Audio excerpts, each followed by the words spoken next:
Hey folks, Mason Baston here with River Road Jet Boats. A lot of you have seen our recent videos we've put online and you had a lot of interest and we've gotten a lot of questions. So here is the 10-second tour of a River Road 1648 9065 jet boat. First off, what does all that mean? Okay, the boat is 16 feet long. It is 48 inches wide at the base. The motor is a Mercury 9065. That means the power head is 95 horsepower. With the jet pump on it, it turns into a 65 horsepower.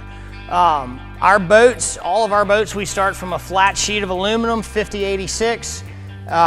We then weld in the stringers. There are 5 stringers in the 1648. The stringers are continuously welded from bow to stern, port and starboard. Then we add the sides of the boat. Those are also 5086. Weld the sides up. Then the nuts and bolts start happening. That's when we go ahead and put in all of our structural supports. All this aluminum you see here in between our flotation and a little bit of what you can see down in the bottom of the boat is the rhyme and reason to why this boat works and why it can take the hits. It's not too good to be true.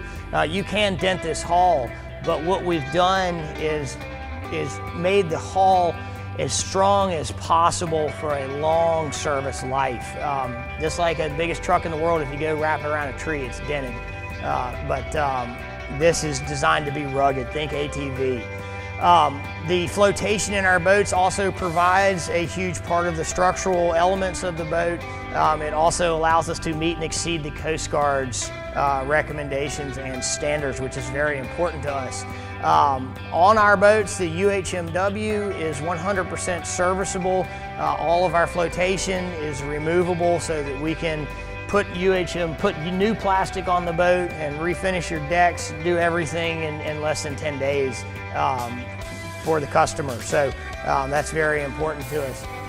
On the rugged end of things, we've also added this outside chine here. This is a piece of 6061 1/4-inch angle.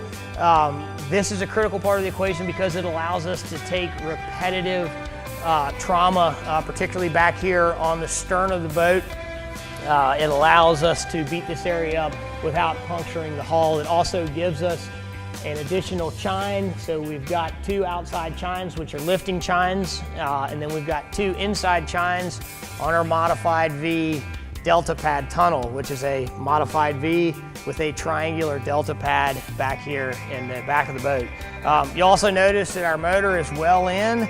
We do this to accommodate our acceptor plate. That's right, our motor sits in what we call an acceptor plate. That takes this outboard jet and makes it an inboard jet.